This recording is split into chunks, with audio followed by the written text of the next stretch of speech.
하룻밤 사이에 6억 달러가 사라졌어요. 여러분 이게 가능하다고 생각하십니까? 2022년 이더리움 기반의 브릿지에서 하나의 코드로 6억 달러가 사라집니다. 그 당시에 전 세계 그 누구도 해킹 사건의 배후가 누구인지 파악하지 못했습니다. 딱 한 달 후 미국 재무부는 이 사건의 배후로 북한의 전문 해킹 조직인 라자로스, 아주 유명하죠. 해킹 기술자들 라자로스 그룹을 발표합니다. 전 세계에서 프라이버시 코인을 가장 많이 보유하고 있는 국가가 여러분은 어디라고 생각하세요? 미국? 중국? 아닙니다. 북한입니다. 프라이버시 코인이라는 것은 익명 코인을 얘기하죠. 북한이 소유하고 있는 프라이버시 코인 자를 약 10억 달러로 예측하고 있습니다. 대부분 라자로스 그룹을 통해서 해킹한 걸로 파악하고 있죠. 물론 이들이 비트코인도 다 보유하고 있는 걸로 파악하고 있습니다. 하지만 북한이 가장 좋아하는 것은 프라이버시 코인, 익명성을, 믹싱 기술을 이용해서 돈의 추적을 피할 수 있는 것을 프라이버시 코인이라고 하는데, 이 대표적인 프라이버시 코인으로는 모네토, 토네이도 캐시를 이야기합니다. 북한은 프라이버시 코인을 좋아하는 이유가 익명성 때문이죠. 자금 세탁이 굉장히 용이한 거죠. 이것이 믹싱된 코인이라고 얘기하는데, 가끔 우리가 그 코인 얘기를 하다 보면 익숙지 않은 단어들이 나오는데 믹싱이 무엇이냐 이렇게 궁금해 하실 수도 있는데, 믹싱이 무엇이냐면은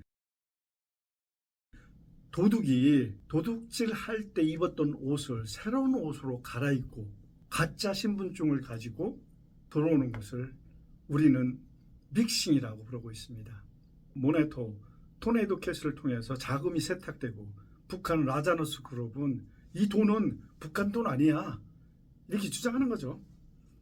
또 라자노스 그룹은 이 세탁된 돈을 금방 사용하지도 않습니다. 수천 개의 지갑을 형성해서 조금씩 거래하고 세탁하고 그런 작업을 하고 있죠. 최근에도 미국, 중국, 러시아, 인도 등 국경을 넘나드는 코인을 이용해서 지갑에 입금했다 다시 인출하고 하면서 마치 무역거래 결제로 이렇게 위장을 하는 거죠. 이와 같은 북한의 가상화폐를 이용한 자금 세탁에 대하여 미국 정부는 어떻게 대처하고 있을까요? 2020 6억 달러의 해킹 사건 이후 딱 한 달 만에 미국 재무부는 가상자산 주소 하나를 블랙리스트에 등록합니다. 그러면서 경고를 날리는데, 이 지갑 소유자와 거래를 하면 너도 범죄자야 이렇게 선언을 하죠. 그러자 전 세계 대표적인 코인 거래소에서 바이낸스니 코인베이스 같은 경우에서 이 주소 소유자와 거래한 자산을 동결하고 거래를 중지하고 실소유자를 추적하기 시작합니다. 국제 공조가 시작된 거죠. 북한은 지속적으로 자금을 쪼개고, 또 국제 공조팀은 쪼개진 자금을 다시 이어붙여서 원 소유자를 추적해 나가는 그런 싸움이 시작된 것이라고 여러분 이해하시면 됩니다. 블랙리스트에 등록된다는 것은 단순한 리스트 등록이 아닙니다. 코인의 이동, 지갑까지도 다 추적을 한다는 이야기입니다. 그렇다면 미국은 이와 같은 해킹 사건에 왜 많은 시간을 들여서 추적을 하고 통제를 하려고 하는 것일까요? 지금까지 7, 80년 동안 US 달러를 이용해서 국제 기축통화로서 자리를 잡아왔고, 미국은 국제금융시장의 범죄 집단을 통제하는 경찰로서의 역할, 그 위치와 권한, 혜택을 다 누려왔습니다. 하지만 최근 모네토, 토네이도 캐시처럼 익명성 코인 시장에서 북한 같은 해킹 그룹이 자금 세탁을 통해서 범죄 수단으로 사용되고 있는 것을 그냥 지켜만 볼 수가 없습니다. 만약 미국이 코인을 이용한 자금 세탁에 관심을 두지 않고 그대로 놔둔다면 지금까지의 미국이 누렸던 국제금융시장에서의 통제자로서의 역할을도 포기해야만 되는 상황이 되는 거죠.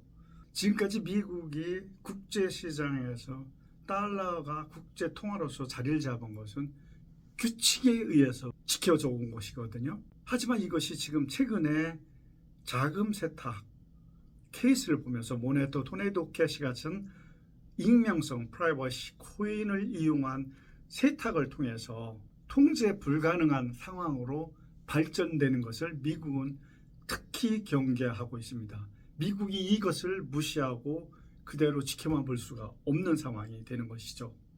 비트코인을 통제하지 못하면 국제금융시장 통제도 불가능해집니다. 따라서 미국은 앞으로도 지속적으로 비트코인을 무시할 수 없고 비트코인에 더 많은 투자와 관심을 기울일 수밖에 없습니다. 만일 미국이 비트코인에 조금이라도 무관심하고 방치하는 상황이 발생된다면 US 달러 시장에서 제재를 받았던 국가들, 러시아, 이란, 북한, 중국 같은 나라들은 비트코인을 이용해 무역 거래를 하고 달러 대신 상용화를 한다면 미국은 국제금융시장을 통제할 수 있는 권한 자체가 모두 사라지는 것입니다. 이것을 걱정하기 때문에 미국은 앞으로도 가상화폐 시장에서 주도적인 역할을 하려고 하는 것이고 미국을 가상화폐의 허브로 만들려고 하는 그런 근본적인 목적이 거기에 있다고 파악하시는 것이 맞습니다. 어제 비트코인이 11만 달러를 기록하자 또다시 많은 그 코인 전문가들이 나와서 20만 달러, 30만 달러, 100만 달러까지 간다 또 이렇게 많이 방송 나오고 그러는데 가상화폐의 단기간 예측은 저는 불가능하다고 저는 생각합니다. 비트코인은 어떤 규칙을 가지고 움직이는 것이 아닙니다. 단기적으로 또 다른 요인을 바라본다면은 미국과 다른 국가들 간의 그 관세 전쟁을 가져온 그 근본적인 이유가 단순 소비 국가로서의 위치만 차지했었는데 미국이 주장하는 것은 우리도 제조 좀 할게.